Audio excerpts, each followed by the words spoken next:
-47 Celsius. Your saliva freezes before it hits the ground. Your eyes stick shut if you blink for more than 2 seconds. Your nose bleeds because the air is so cold it tears your nostrils open. 1783. The year winter decided to kill Europe wasn't gradual, there was no warning. One day it was cold. The next people were being found dead, frozen in their feet, literally paralyzed mid-step, transformed into ice statues. The River Thames turned to stone, the Baltic Sea a 40 centimeter thick ice road. Trees exploded like bombs as their sap froze and expanded. The sound was like cannon fire through the forest. Bang, bang, bang, 200-year-old trees snapping in half. Paris recorded 51°C, Vienna 49°C. In London, birds were found falling from the sky, already dead, frozen in mid-flight. But the cold was just the beginning, because when you have no food, no firewood, no way to leave your house for 3 months straight, and you're trapped with 20 other people in a tiny space, people do things you can't even imagine. 2 million dead in France alone, cannibalism documented in 37 cities, parents eating children, children eating parents, and you think you'd survive because you have a coat. You're about to find out your sluggish 20th century body wouldn't last 3 days in the winter that changed history and is returning. The killer winter didn't arrive unannounced. It arrived disguised as normality. And that's exactly what would make you one of its first victims. October 1783, Europe breathed a sigh of relief. The harvest had been reasonable, not great, but sufficient. The granaries were full enough. Families had firewood stacked for 3, maybe 4 months. The normal, the usual, what generations had sufficed. You need to understand. They had already been living in the Little Ice Age since 1300, 500 years of harsh winters. They thought they knew what cold was. They thought they were prepared. They were tragically wrong. Paris had 200,000 inhabitants, London 700,000, Berlin 150,000. Cities were cramped, dirty, but vibrant. Markets were open. Taverns were full. Children were playing in the muddy streets. A random Thursday in October, Jean-Baptiste Mercier woke at 5 a.m. on that day, October 23rd. A 37-year-old baker with 6 children, he lived on the 3rd floor of a wooden building in the Marais district of Paris. His routine was always the same. Go down to the bakery, light the oven with the measured amount of wood. No more, no less, wood was expensive. Prepare 200 loaves of bread for the day. Jean-Baptiste's house was typical. And when I say typical, I want you to picture 3 rooms for 8 people. A wooden floor with gaps 2 inches wide between the boards. Wind rising straight from the atrium. Windows, oiled paper if you were lucky. Glass was for nobles, the walls thin wood filled with straw. You could hear your neighbor breathing. Heating was a fireplace, one for everything. Cooking, heating, drying clothes, lighting. The whole family slept in the same room in the winter, as close to the fire as possible, but not too close. Marie Colbert, Jean-Baptiste's neighbor, lost 2 children the previous winter. They rolled over in their sleep into the fireplace. The clothes that would protect you from the cold. Let me be specific about what they had. A linen shirt, a woolen tunic over it.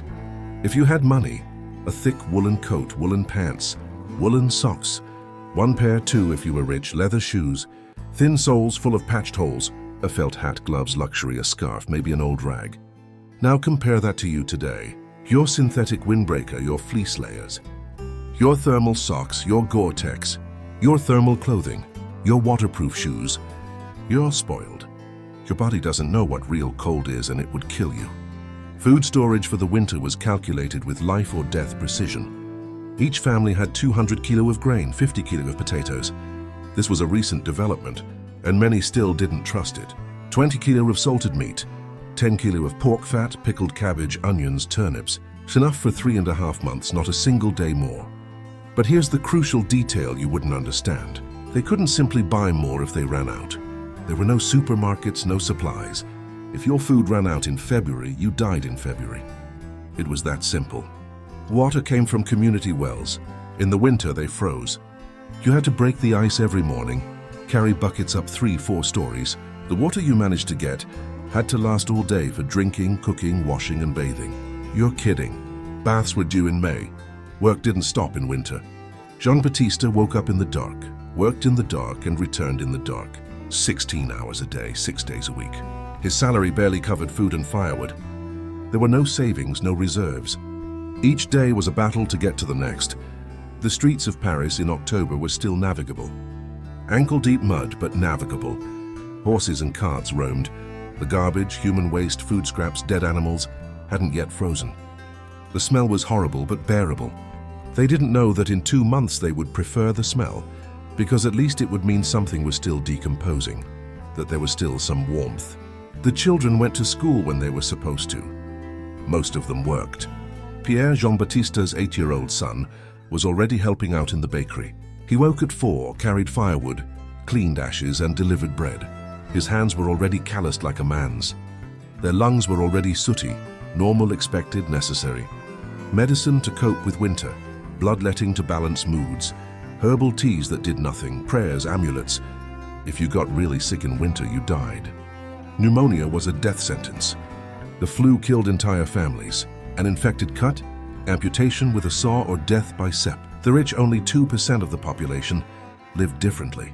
Stone houses, multiple fireplaces, glass in the windows, rugs on the floor, animal skins, food for months, unlimited firewood. They survived what was to come, at least the majority.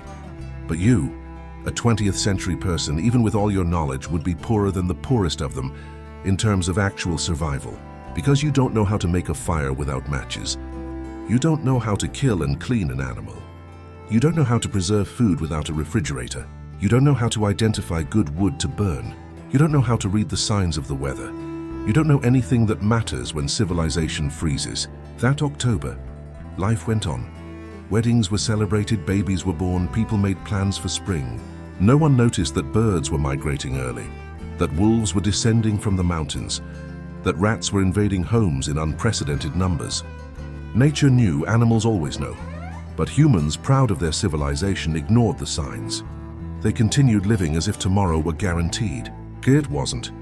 No one in Paris knew that 800 kilometers away the world had just changed forever. But Jean-Baptiste, our baker, noticed something strange that June morning. The bread wasn't rising properly.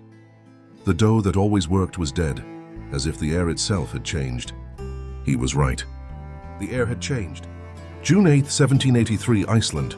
A 27-kilometer-wide fissure opened in the earth. It wasn't an eruption. It was the planet tearing itself apart. 130 craters spewing lava simultaneously. The lake had awakened. Over the next 8 months, this wound in the earth would spew 15 kilometers each of lava. But the lava was the least of the problems. The real killer was invisible. 120 million tons of sulfur dioxide, 8 million tons of fluorine gases that would rise to the stratosphere and change the planet's climate. In Iceland, death was immediate. The fluorine poisoned the grass. 80% of the cattle died from eating poisoned grass. 50% of the sheep, 25% of the human population, 20,000 people died on an island of 80,000. But this was merciful compared to what would come to the rest of Europe. The toxic cloud didn't stay in Iceland. It followed the winds, covering Norway in 2 weeks, Scotland in 3. Within a month, a sulfurous haze hung over all of Europe, from Lisbon to Moscow, from Naples to Stockholm. Benjamin Franklin was in Paris as ambassador. He wrote, "A dry, constant fog hangs over all of Europe and much of North America. The sun is obscured. Even at noon it fails to warm." The rays seemed too weak to dispel the fog. The temperature began to fall, not naturally, not gradually, it plummeted. The summer of 1783 simply didn't exist. July had the temperature of October, August of November. The crops rotted in the fields. The wheat didn't ripen. The grapes withered on the vines, but people still had hope. "It's just a bad summer," they said. "Winter will be normal, poor innocents." December came like a hammer. On the 7th, the temperature in Paris was 5 degrees Celsius, normal for the time. On the 8th, 15 degrees. On the 9th, 25 degrees. On the 10th, 32 degrees. In 3 days, the temperature dropped 27 degrees Celsius. The ice froze in one night. Not a thin layer, but a foot of solid ice. Carriages crossed the river. Elephants could cross. In London, they held a fair on the frozen Thames. They roasted whole oxen on the ice. It didn't melt. But you see, the extreme cold was only part of the death equation. The volcanic mist still lingered, blocking the sun, creating perpetual darkness. People lit candles at noon. Days lasted 4 hours. Mass depression. Suicide soared. Jean-Baptiste tried to keep the bakery running, But the flour froze, the water turned to stone. The yeast died. He had to sleep next to the oven to keep the fire from dying. If it went out, it would take a whole day and all his firewood to rekindle. The trees began exploding on Christmas Eve. The phenomenon terrified the population. It sounded like artillery. It felt like the end of the world. It was just physics. The sap inside the trees froze, expanded, and split the trunks like thunder. 300-year-old oaks splitting in half. Boom, boom, boom. The Fontainebleau forest lost a third of its trees in a week. Birds fell dead from the sky, literally freezing in mid-flight and plummeting.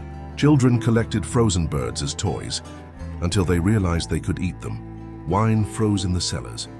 Wine, a liquid with freezing alcohol, meant constant temperatures below 2 degrees Celsius, exploding bottles, cracking barrels, millions of liters lost. But soon this would be irrelevant. There would be no one alive to drink.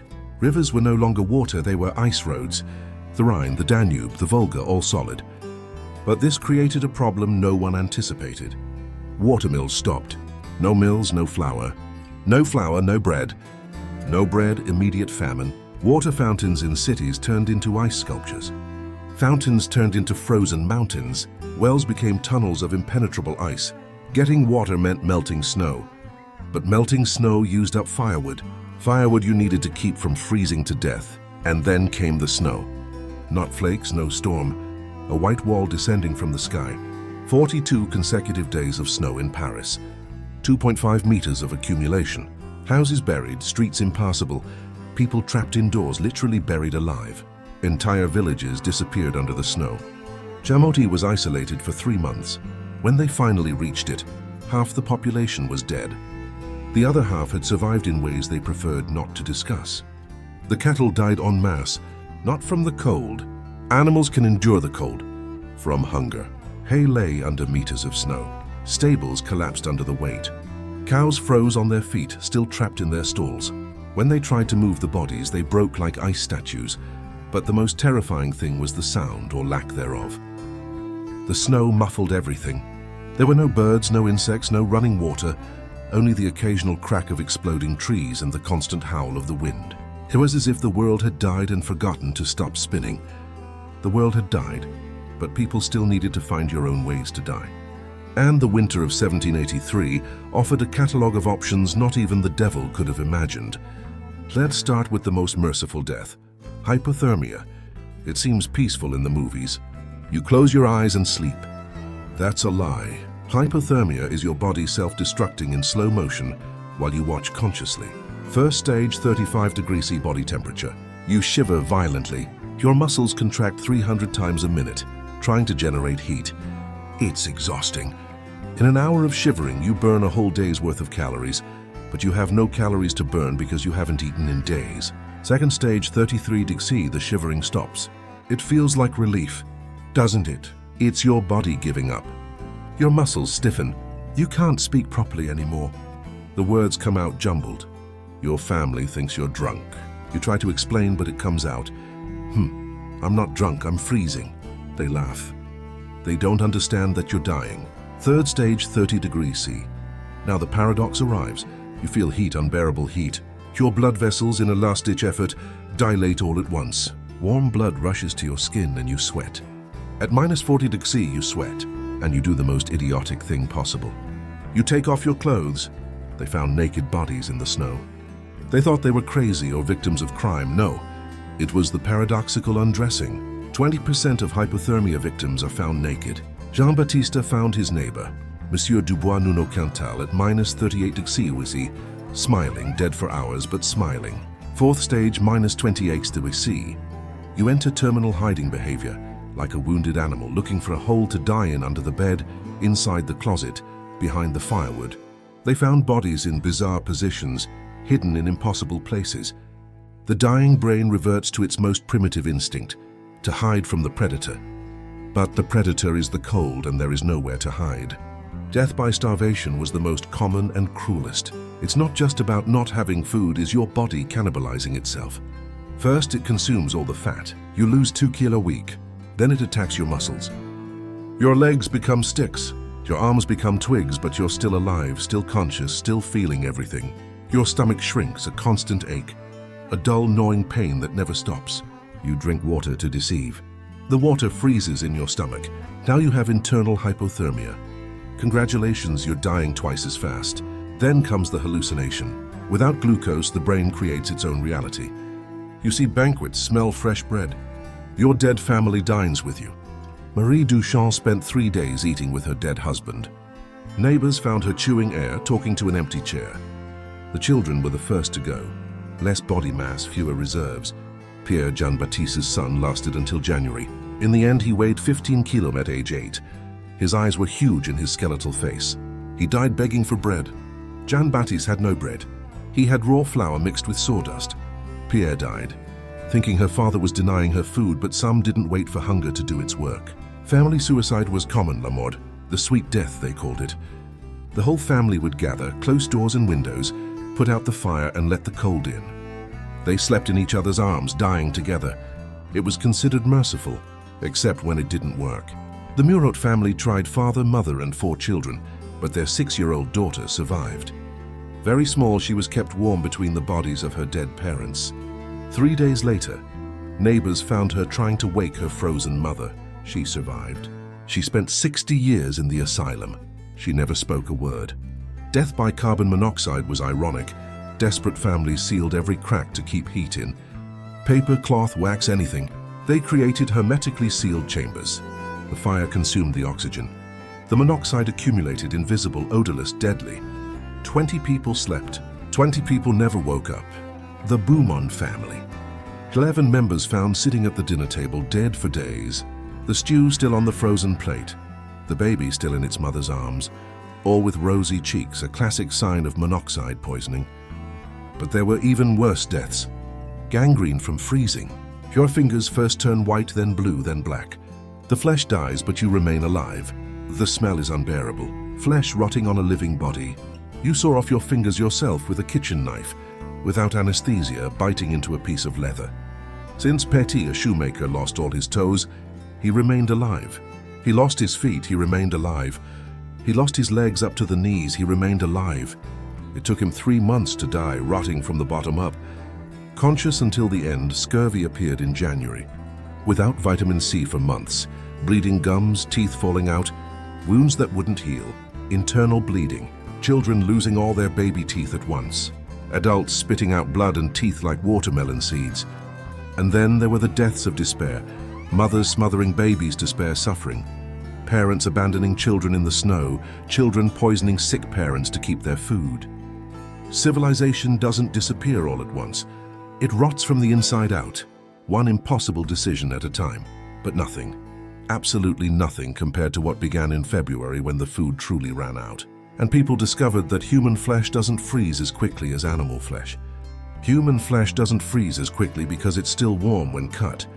This technicality became common knowledge in February 1784, when the word survival took on a meaning no dictionary would dare print. Paris had been under martial law since January. Not that it mattered. Soldiers were dying faster than civilians. After all, they had to patrol, stay outside, freeze on their feet. The King's regiment lost 600 men in 2 weeks, not in battle but frozen to their posts. The riots started over firewood, always firewood. Ubar's family had a pile in the backyard. 50 people stormed in. The patriarch tried to defend himself with an axe. He was killed with his own axe. The firewood lasted 2 hours, divided among 50, all of whom died of cold 3 days later. Was it worth it for them? Yes, they died warm for 2 hours. The churches were the first to be destroyed. Not out of religious hatred, but because of wood, pews, confessionals, even crosses, everything burned. The Church of San Pice, 600 years of history, dismantled beam by beam in a single night, the priest protested. They found his body the next morning, dead from cold or beatings. Impossible to tell. He was too frozen for an autopsy. The bread courts arose spontaneously. Popular justice for scavengers. Anyone with more food than their fair share was judged. The trial lasted 5 minutes. The execution, 30 seconds. Hanging if they had a rope, beatings if they didn't. Madame Rousseau, a 70-year-old widow, had hidden 2 bags of flour, denounced by her own granddaughter in exchange for a portion. Dragged out into the street, tried, executed, the flour divided among the crowd. 2 handfuls per person. The granddaughter received her share, died 2 weeks later. The flour contained worms, frozen but still toxic worms. The monetary system collapsed. Gold coins can't buy food that doesn't exist. A loaf of bread was worth more than a house. A live chicken was traded for family jewels. The Duke of Orleans offered his castle for a sack of potatoes. No one accepted. Castles are not eaten. The dead piled up faster than they could be removed. There was no way to dig. The earth was frozen 3 feet deep. Dynamite didn't work. The frozen earth absorbed the blast. They piled bodies in warehouses. Until spring, they said. Spring wouldn't come until May. The numbers are disputed because no one counted anymore, but conservative estimates suggest France lost 2 million. 2 million. The population was 26 million, almost 10% of the country dead. Germany 500,000, England 200,000. Numbers that make wars seem skirmishes, but the numbers don't tell the real story. Entire villages empty. Epinal, 3,000 surviving inhabitants. 12 Saint-Claude, 2,000 surviving inhabitants, 0.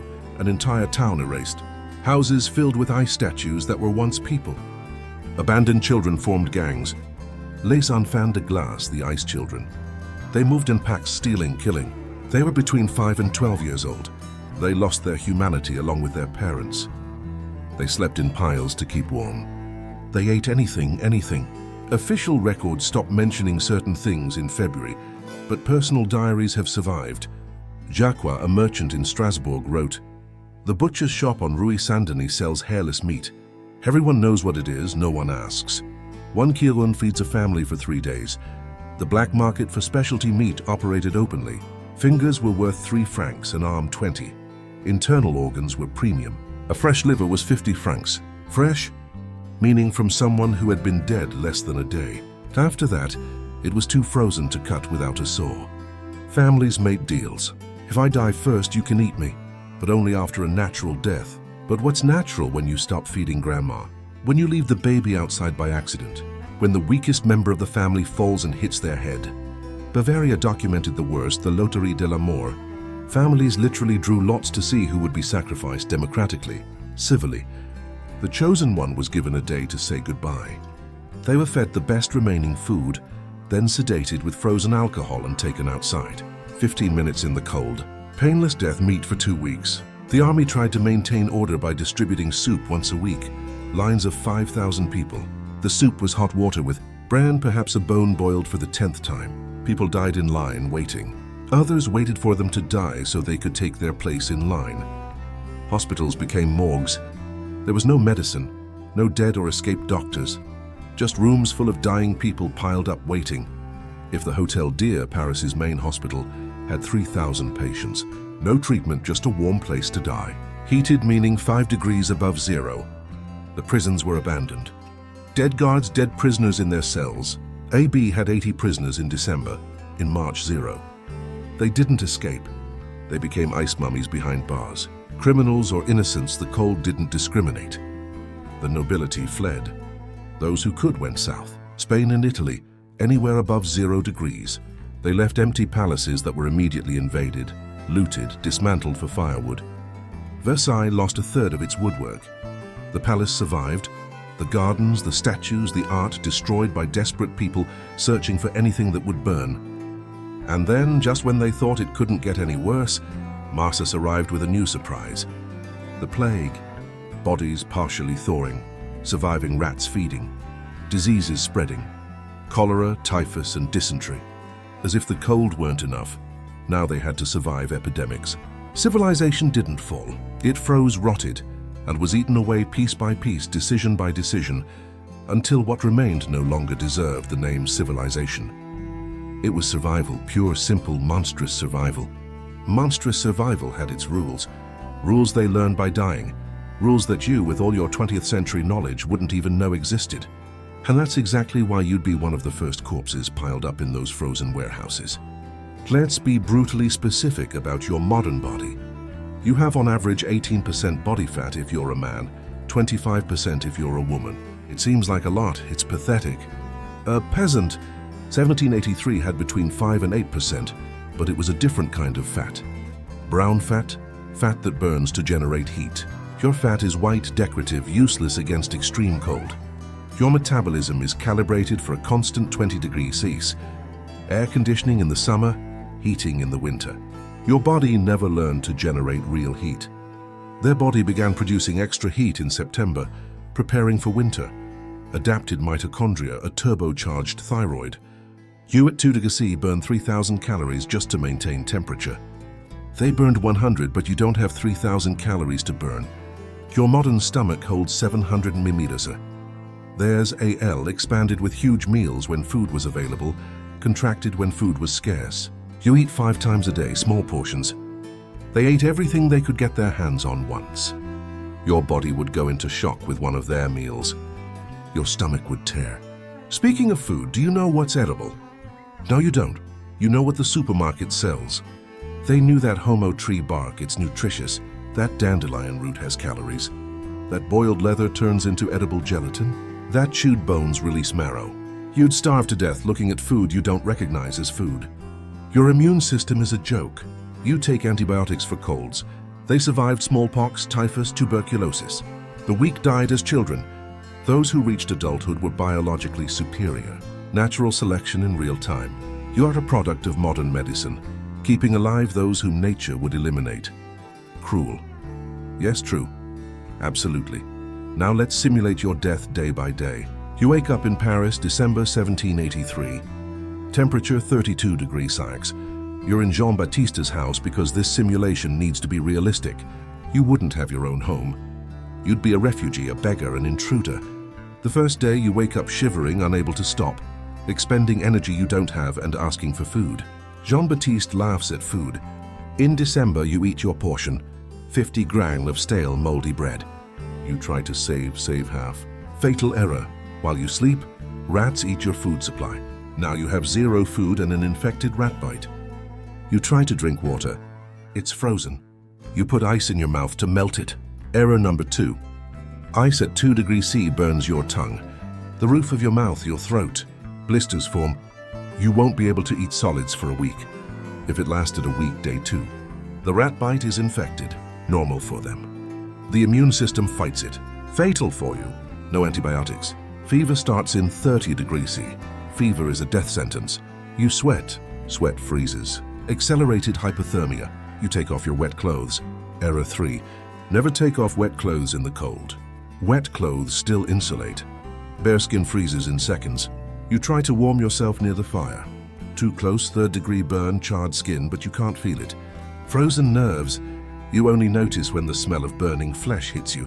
Now you have an open wound in a dirty environment. Gangrene within 24 hours, day 3. You're delirious from fever, hypothermia, and infection all at once. You try to think logically. You need medical help. You go looking for it. Errors 4, 5, and 6. Leaving means death. Seeking help means wasting energy. There's no doctor. You last maybe 300 meters. Your extremities start to freeze. You understand the concept of frostbite. You try rubbing your hands together to warm them up. Catastrophic error. Rubbing frozen tissue destroys cells. You've just accelerated gangrene. Your fingers will fall off in 2 days. If you lasted 2 days, lost, you enter the first house you find. Family of 8, foreigner invading. They kill you. Not out of malice, but out of mathematics. 8 people, food for 6. You're out of the equation, meaning 2 survive. A blow to the head. You don't even feel it. You were already half dead anyway. But let's suppose that by some miracle you're accepted. 4th day. You try to help. You gather firewood. You don't know how to identify good wood. You get damp green wood, it doesn't burn. Toxic smoke fills the house. The entire family has carbon monoxide poisoning. 3 children are dead. Because of you, they expel you. If you're lucky. If not, they kill you right there. 5th day. You're on the street deciding you need to hunt for food. How come you don't know how to trap? Don't know how to track, don't know that the animals migrated months ago. You spend the last of your energy searching for what doesn't exist. You fall in the snow, get up. You fall again, don't get up. 6th day. It doesn't exist. 6th day. You've been dead for 2 days. Your body has already been looted. Clothes stolen. Shoes especially are worth more than gold. Teeth pulled. Dental gold has value. Meat depends on the desperation of whoever finds you. And that's the optimistic version. The realistic one, you die on the first day. Thermal shock. Your body, pampered by constant 20 degrees, can't handle the transition to 30 degrees C. Heart is dead. You become a statistic before the sun sets. They survived because they were biologically and culturally adapted. 1,000 generations of ancestors passing on knowledge. Never eat yellow snow, always keep your feet dry. Fat before winter. Wisdom bought with millions of deaths. You don't have this wisdom. There were no dead people teaching. You trust Google. They relied on generations of brutal experience. You know theory. They knew practice. You know that hypothermia kills. They knew how to not get hypothermia. Subtle difference. No. Difference between death. May 1784. The snow finally began to melt, but with the thaw came the revelation of the full horror. Bodies emerging from the ice like a macabre harvest. Entire families preserved in their last positions. Children still clinging to their mothers. Expressions of terror perfectly preserved by the cold. Paris lost 1/3 of its population. 1 to 3, but it was not a uniform loss. 90% of beggars dead. 80% of the elderly. 70% of children under 5 years old. But only 10% of the nobility, inequality survived the apocalypse. As always, the survivors were not the same. Physically scarred, fingers missing, noses deformed, scars from frostbite, but the mental scars were worse. Lifting the glass, the look of ice, they called that empty look of someone who saw too much, did too much, survived what they shouldn't have. Jean-Baptiste survived. He lost his wife, 4 of his 6 children, all the toes on his left foot, but he survived. The bakery reopened in June. The first bread he made cried. Tears in the bread. Customers bought yourself. Tears don't affect the taste, and everyone had a reason to cry. The social structure was destroyed. Serfs refused to return to the fields. Why serve lords who fled while they died? Feudal contracts were literally burned to make fire. When the nobles returned, they found a different world. Armed, organized peasants, with fresh memories of abandonment. In July 1784, the Jacquerie of Revenge began. They were not spontaneous revolts. They were organized executions. A list of nobles who fled, a list of merchants who raided, a list of priests who locked churches, summary trials, public execution, properties redistributed. The economy had to be reinvented. Currency was worthless. They created a barter economy. A day's work for food, food for firewood, firewood for protection, circles of trust. If you betrayed the circle, expulsion meant death the next winter. Honor has value again. Word became contract again. Agriculture has changed radically. Potatoes, previously despised, became salvation. It grew in the cold, stored well. They planted potatoes everywhere. Gardens of Versailles, potatoes. Cemeteries, potatoes. Public squares, potatoes. In 2 years, France produced more potatoes than grain. New laws emerged from the trauma. Mandatory reserve law. Each family must have enough food for months. Community firewood law. Forests are common property in winter. Universal shelter law. Denying shelter in a storm is murder. Laws written in frozen blood. Meteorological science was born out of desperation. Observatories in every big city. Daily records of temperature, pressure, humidity. Communication network to warn of climate changes. Trauma created modern meteorology. Never again would they be caught off guard. Or so they hoped. But the most profound change was philosophical. The Enlightenment died that winter. Reason, logic, progress, empty words when you're fucking your neighbor. Voltaire wrote, "I saw Rousseau's Natural Man. He eats human flesh." The optimism of the 16th century froze along with the bodies. The church also changed. Priests who stayed and suffered with the people gained sanctity. Priests who fled were excommunicated by the faithful themselves. A harsher, more realistic Christianity emerged. God would not save you. God would watch you save yourself or watch you die. The choice was yours. Art reflected the trauma. No more paintings, now it was brutal realism. Goya painted its disasters.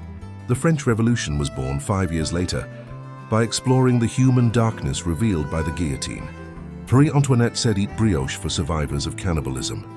Patience ended along with innocence. Heads rolled easily like someone who has seen worse.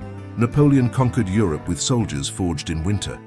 Men who survived -40 degrees laughed at military campaigns. Forced march, joke, limited rations. Luxury compared to eating shoe leather. These men were unstoppable. Because they had already died and been resurrected. Mass migration has begun. 3 million Europeans went to America between 1785 and 1790. Not because of opportunity, because of trauma. They preferred wild and unknown to another winter like this. They created a different America. Tougher, more prepared, more paranoid about nature. Architecture has evolved. Houses with double walls, attics for insulation, deep basements for storage, fireplaces in every room, double glass in the windows, post-winter invention. Each house became a fortress against the cold. Architectural paranoia that would save lives in future winters. Architectural paranoia had a reason to exist, because the winter of 1783 was not an anomaly. It was a rehearsal. And now, 240 years later, all signs indicate that the main show is about to begin. Let me destroy your illusion of security with facts. The lac volcano that caused everything was small V6 on the volcanic explosiveness scale. Yellowstone, which is 60,000 years late to explode, is V8, 100 times more powerful. Camp Flegrei in Italy is now swelling at 3 centimeters per year. When to explode, not when. Europe becomes Siberia for a decade. The Gulf Stream, which keeps Europe habitable, is slowing down. Measured scientific fact, 15% slower than in 1900. If it stops, and models show that it could stop in 20 years, London will have the climate of Moscow, Paris that of Warsaw, Lisbon that of Stockholm. Overnight, without transition. Solar minimum is coming. The sun has cycles. We are entering a deep minimum, equal to the Dalton minimum, which coincided with 1783. Solar radiation reduced by 0.3%. It may seem like there is little difference between civilization and cannibalism, but here is the real terror. Our vulnerability is exponentially greater. In 1783, people knew how to survive without technology. They made fire, preserved food, killed animals. You die if your Wi-Fi goes down. Modern cities are death traps. São Paulo, 20 million people, food for 3 days. New York, 8 million, food for a week. No electricity, no water pumps, no transportation, no refrigeration. In 72 hours, it would be civil war. In 1 week, cannibalism. Texas, February 2021. Remember, temperature dropped to 1, just 18 fewer, 246 people dead. Electrical system collapsed.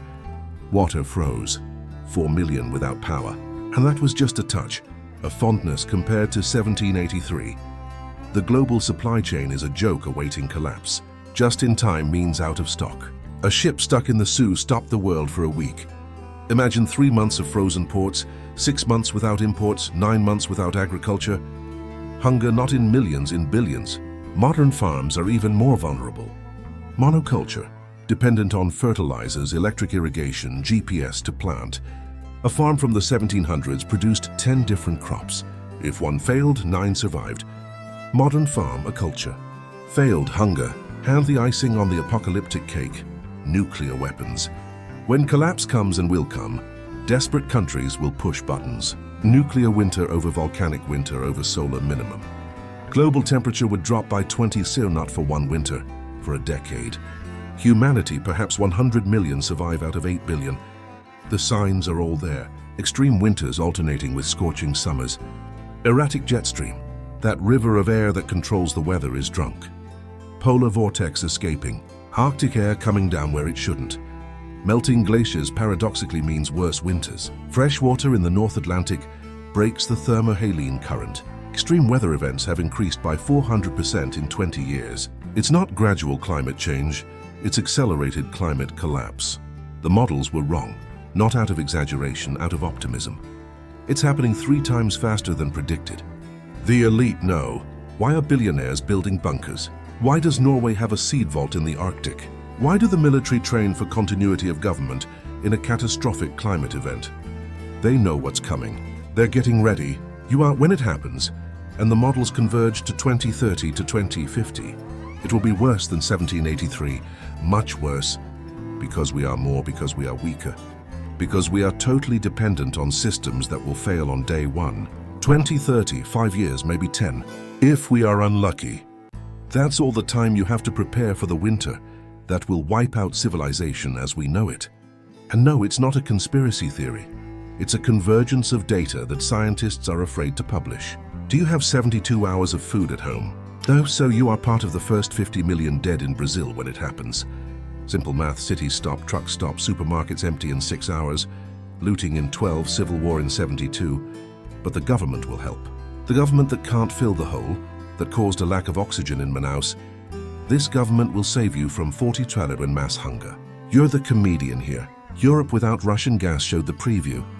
A slightly colder winter led to panic, rationing, industries closing, elderly people freezing to death in developed countries. Now multiply by 100 is what comes. Can your house handle a constant 20-0? It literally won't crack. Pipes explode without water, without sewage, without central heating, which does not exist in Brazil. You will burn furniture, then books, then whatever is left, and you will still die from the cold. Do you know how to make a fire without matches, preserve food without a refrigerator, purify water without a filter, identify edible plants, kill and clean an animal? No, then you're already dead. It just hasn't happened yet. Today's children are the weakest in human history. Obesity or malnutrition, nothing in between. Diabetes at 10, anxiety at 8. They never experienced real cold, real hunger, real fear. They will be the first to fall. 90% mortality under 15 years of age. But you can still change your destiny. Not much, but enough to not be one of the first million. Start now, not tomorrow. Now, canned food, rice, beans, 6 months minimum, water, 1 gallon per person per day, firewood or charcoal, non-synthetic wool blankets, basic medicines, antibiotics if you can get it, knives, tools, seeds. Learn now while YouTube exists, making fire, purifying water, first aid, food preservation. There won't be Google when you need it. There will be you and what you know, that's all. Form community. Alone you die, group survives, but choose wisely. When hunger strikes, half will betray you for a can of beans. The other half will die being heroic. You need the pragmatists, the ones who will do what is necessary. Get out of big cities. They are death traps. 20 million hungry people are a zombie army. A small rural city with running water and land to plant crops. Not when it happens now, because when it happens, the roads will be blocked by dead people. If you ignore all this, if you find it exaggerated, paranoia, crazy, great. Natural selection thanks you. More resources for those who take it seriously. More space for those who are prepared. More chances for those who take action. Share this video now, not for me. For every person who can wake up, who can prepare, who can survive. Or don't share and carry the weight of everyone who could have been warned and wasn't. Comment your city. Let's map out where the awakened ones are. Where are those who will act? When the collapse comes, we will know where the allies are, where the prepared are, where to rebuild. Subscribe and turn on all notifications. In the next video, I show the 7 unequivocal signs that super winter has begun. 3 are already happening. You need to know what they are. The winter of 1783 killed 2 million, with Europe's population of 150 million. Today we are 8 billion. When the next one comes, 7 billion will die. Mathematics doesn't lie. Physics doesn't forgive. Nature doesn't care. You have been warned. The clock is ticking. Do you know how many people will watch this video and do absolutely nothing? 98%. Go back to the infinite feed to watch kitten meme dance, while the clock for the next killer winter continues ticking. But you're not like them, are you? That red subscribe button at the bottom. It's not about helping me, it's about you. Don't miss the next warning, because next week I'll show you the Brazilian cities that will freeze first when the polar vortex descends. One of them could be yours. The luck each like pushes this to 10 more people in the algorithm. 10 people who could be your family, your friends, that neighbor you still talk to, or 10 strangers who will die without warning. Whatever. The conscience is yours in the comments. I just need one thing. Enter your city and be prepared or unprepared, nothing more. I'm mapping out where those who will act versus those who will become ice statues are. It's valuable information when it all comes crashing down. Share. Look, if you have someone you want to see survive next winter, mom, dad, brother, that childhood friend, send it to them. If there's no one like that, keep it to yourself. Die alone with the information. Natural selection thanks you. Morbid curiosity. How many who ignored warnings about the winter of 1783 froze to death? Everyone. Literally everyone who ignored the signs became ice decorations. Oh, do you think it's different? That there is technology, that the government will save, that it won't be so bad? Great. Nature loves optimists. They are always the first to feed the worms, or in this case, preserved on ice for future generations to study. By the way, I discovered that there is a plant in your yard that can save your life in extreme cold, but that's a topic for the next video. Remember, Jean-Baptiste survived because he took action. His neighbors died because they thought it was too much. See you on the other side, if there's another side to you. M.